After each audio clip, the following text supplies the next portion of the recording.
Today is Wednesday the 23rd of March, and today has been the third day of medication. There was a error in where the original script was sent to, so that why is the delay of taking the medication. But I can honestly say, I am glad I pushed the point of the possibility of adult ADHD. It has made a dramatic change in just those 3 short days. It's like it was instant.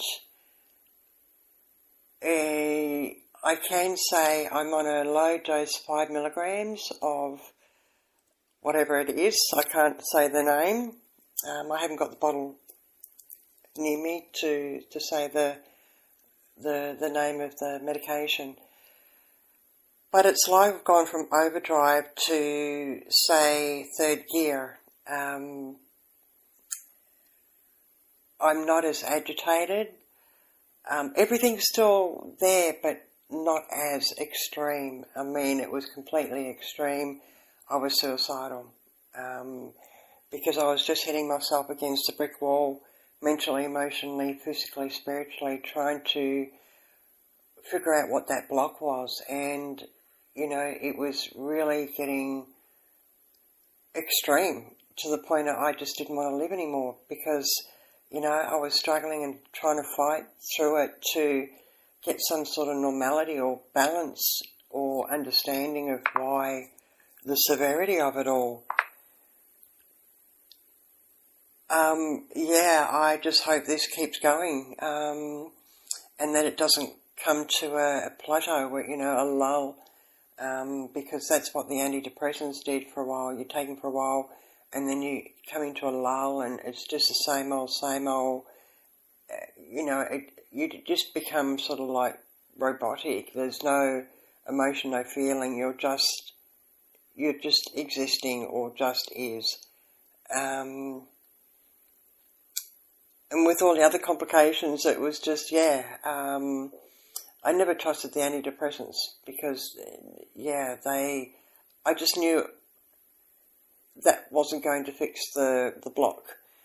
And fortunately, I was prescribed this medication after 2 consultations with the psychiatrist, and it needs to be really explored with people going through various different things. I think there's a lot of different mental health issues that do cross borders over in various different diagnoses, but the specialists really need to listen and ask questions and put that on their list of questions to determine, if it's not chronic depression, if it's not chronic post-traumatic stress disorder, is it adult ADHD? And the awkward thing, or the hard thing for me, the struggle for me, I seem to get double of everything, good or bad. And, children should be seen and not heard, so I was introverted also from sexual abuse. I didn't have a voice. My mother spoke for me. She never allowed me to grow emotionally or spiritually or mentally, so there was that restriction. So, and having adult ADHD and also having it as a child, just both from the symptoms and my life story, I've had it for a long time. I don't know if there's been gaps in between, but it's like a volcano bubbling, and with that cork on, and the cork you're not allowed to take the cork out for relief. You weren't allowed to speak out or express or show emotion. So naturally I was going to erupt inside. So obviously a lot of illnesses and also other mental health issues such as depression, post-traumatic stress disorder, maybe personality disorder, and then the suicide. So I am so grateful, and I know it's only the third day. I don't know if it's meant to put the brakes on it totally. I don't care if what I'm going through is totally, as the saying and expression goes, sweep it under the rug. If all what I'm going through or have been going through emotionally gets put under the rug, I'm quite happy. I'm quite totally happy for that. It's not going to go round and round and round in my head and just destroy me emotionally. I'm trying to keep that intact. So it's really hard when, you are academic, you do have a lot of insight, you are creative, and yet you've got this disturbing illness, undiagnosed, can lead you to suicide, can lead you to addictions. I'm just fortunate I never resorted to drugs or alcohol. Unfortunately, there was one other addiction that could have been really debilitating, and it was starting to get to the point where it was encroaching upon me now, or previously, starting to show anger, and I never had that before. I wasn't allowed to express that. So, that anger that obviously might have been pent up could have came out in a very detrimental way. And that's what I was also frightened of, that release. If I did explode, what would happen? I was frightened of having that mental breakdown and never coming back from it. So I needed treatment of some sort, whether it was shock treatment or some therapy where I think they can put probes into your brain, and I've seen it on a documentary, but anyway, it was, I wanted what she had. And then there was another one where she had similar treatment and she lost her memory. It was slowly coming back through therapy. But that's what I wanted. I wanted the memory loss, because the memory was what was killing me. They say you can forget, but you can't forget. The not forgetting was the damaging thing to me because of so much trauma and tragedy. So living with it, not being able to express it, or having resolution, and, going through COVID, being on my own, living on my own and not having a social phobia, I found I was starting to have all these idiosyncrasies, like the social phobia, and I don't think I suffered paranoia. But, not getting out socially and interacting with people. You only had your own mind to talk with and deal with, so naturally you think that your head's talking to you, and it's not the schizophrenic side of it. It's where you say something but not out loud in your mind. And, when you've got self-doubt, it's like, you're putting into your mind, Rochelle, you shouldn't be doing that. And it's like, who gives a shit?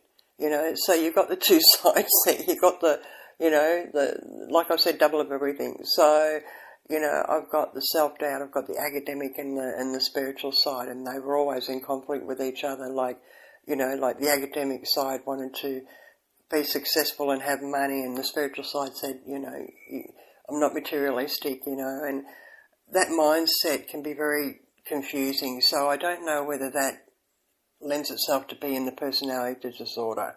I don't know much about it, but, there is that disorder there of, the conflict between the academic and the spiritual. So I am so grateful for this medication. I do believe I would like to up the dosage and see what effects that has.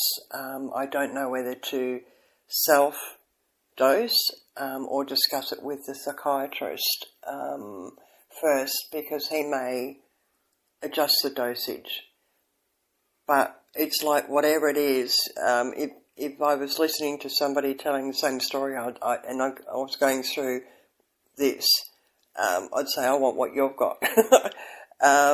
Because it has made a difference. I have laughed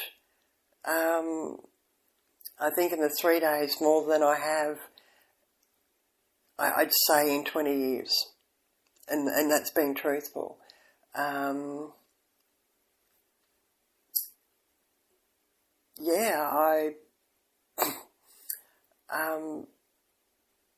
People explain to me that the medication I'm on is like speed. In normal people, it would do what speed does, which, please explain. In people with ADHD, because of their overactive tendencies and impulsiveness and forgetfulness, it reverts it back to doing the opposite. So it settles you down, it keeps you focused, it helps with all those ailments. And in 3 days, honestly, I would put my keys down, turn around, and then think, where the hell did I put my keys? And I would hunt the house trying to find them because I knew I had a doctor's appointment. So I'd ring up and cancel it because I couldn't find my keys. So, I was neglecting my health because of I wasn't neglecting my health. I mean, how else was I going to get there? But, the last 3 days, when I put something down, no matter, the house is still in disarray. I've got to try and get it organised now. Can make some sense of it all. And I've got a carer coming in 3 days a week to assist. I put something away. Now, without the medication, I would be so agitated and frustrated I couldn't find it, like papers to roll a cigarette. Especially, being anxious and wanting a cigarette. And I would be so fuming and figuring out how can I have a cigarette.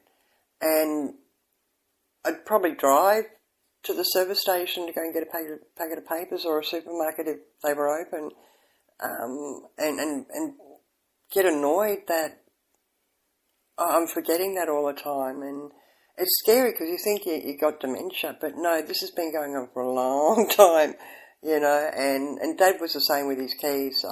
I don't recall much else because, he was always away working, but I know the key. And I just thought, habitual behaviour went from observation. Your dad does it, you do it, your kids do it. But no, it was more deeper than that. The focus, I can honestly say that I went to do something and I actually completed it from beginning to end. I focused and I did not detour away or sidetrack. I made a plan that I wanted to do this particular thing, like potting some little seedlings, and I completed the seedlings, and I feel proud because I know I'm a capable woman, yet this illness was so debilitating and it was encroaching on every aspect of my life. My car's in a state because I haven't maintained it. My home's in disarray because I haven't kept in order, because I was just all over the shop. And, I've got unfinished craft products that have been packed away for 13 years. And because I got to the point I couldn't see them unfinished because I felt like a failure. So I believe strongly that things are going to change now, because in the 3 days, the dramatic improvement that I feel, and I'm getting goosebumps, and teary-eyed, because it's life-changing, I'm 60 next year, and I felt like a waste, so much talent, so much insight, so much ingenuity, so much experience from trauma, tragedy and heartache and life. I've got something to offer, and now, if I'm yet to sort of I don't know the process of the medication, how it works, but maintaining consistency, making better decisions, and making more constructive decisions that are going to at least benefit my life, that serve me well, then I'll start achieving things, you know, whether it's finishing off things I've started, you know, keeping focused on my mental well-being by following through, you know, seeing it to the end, and not stopping and being distracted and going on to something else, and that's grabbing at straws. But I never give up trying. You know, it's like a diet. If one doesn't work, go to the next one. Unfortunately, you know, I may not have given something enough time, but you know when you know. If it's not working, it's not working. No matter how much time and effort and willpower and you're ready to move forward, it doesn't happen. And this is what was getting me frustrated.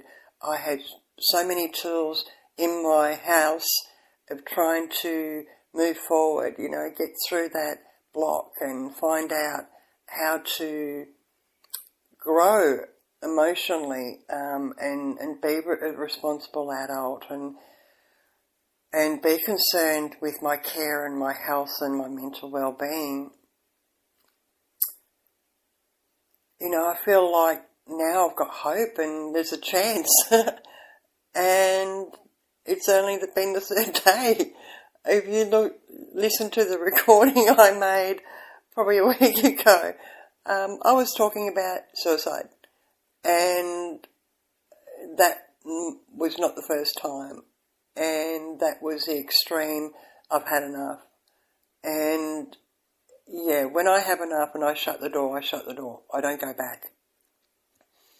So I knew that it was inevitable that I would commit to that if I didn't have a relief of what was going on in my head. And we also know that, you know, pain in the body, physical pain, can exacerbate the mental aspect and vice versa. So, you know, I've got the physical ailments as well as the mental ailments. And, you know, I needed relief from one of them,